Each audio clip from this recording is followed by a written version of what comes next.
Hello, friends. I'm Lily Gedjim from Anand Rathi. We are back with a weekly podcast session with Mr. Nilesh Jain, Derivatives and Technical Analyst at Anand Rathi. So, Nilesh, welcome back and thank you for joining in the podcast series to share your market outlook for the week.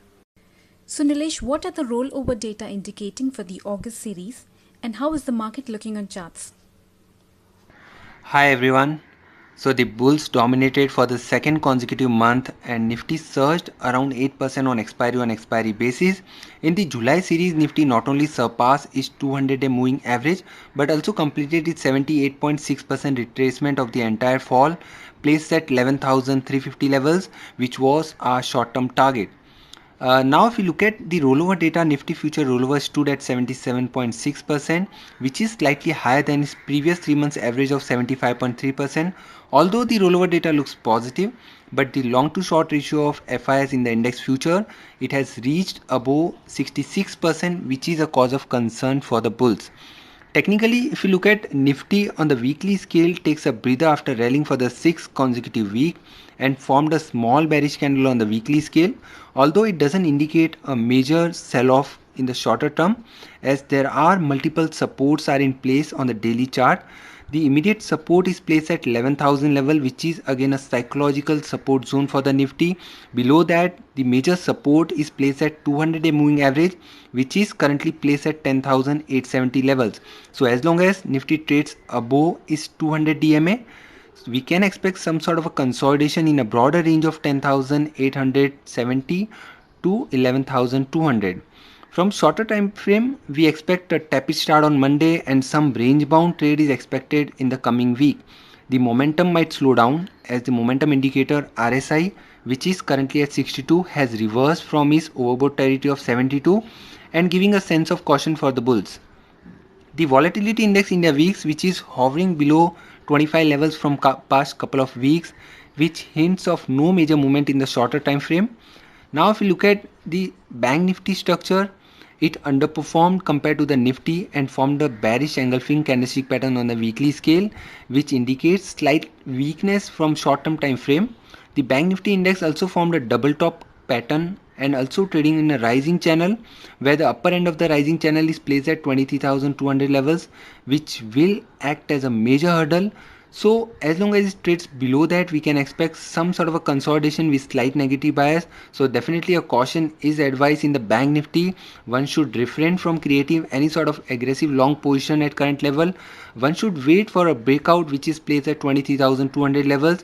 Whereas if you look at the major support for the bank nifty, which is placed at 21,000, below 21,000 we can expect some more further selling pressure towards the levels of 20,500 to 20,200. Can you share your few observations about the Nifty open interest levels for the coming week? Well, the derivative setup is quite interesting. The weekly as well as monthly option data indicates that the maximum open interest on the put side is placed at 11,000 strike, which will act as a major support in the coming week. If you look at the second highest open interest, which is placed at 10,800 strike on the weekly scale. So in case Nifty unable to sustain above the levels of 11,000, we can expect some sort of a selling pressure, which may take Nifty towards the levels of 10,800. On the call side, we have seen huge amount of writing at 11,200 strike on Friday, which will act as an immediate hurdle. The option data are actually scattered equally amongst 11,200, 11,300, 11,400 strike. So there are multiple resistances on the higher side. So if we look at the overall derivative setup, which hints that we can expect some sort of a consolidation in the coming week, the broader range could be 10,800 to 11,400 and the narrow range could be 11,000 to 11,200. Which stocks and sectors are looking attractive? So from sector specific, we were positive on defensive space from past couple of weeks. It played out as expected. So we continue to maintain a positive stance on pharma sector, which is currently trading at the levels of 11,150. Is still looking positive towards the levels of 11,500, 11,800. It has formed a very strong support near the levels of 10,850 kind of levels. Earlier, we were positive on Sun Pharma and Oro Pharma, where targets have been achieved. Now we think Glenmark will do well as it has provided a breakout from a symmetrical triangle formation on the daily chart. So the upside is open till the levels of 480 to 500, where the immediate support is placed at 430.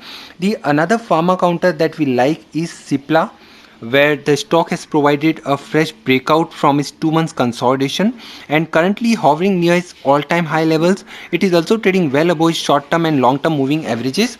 The MACD has also provided a buy crossover on the daily chart.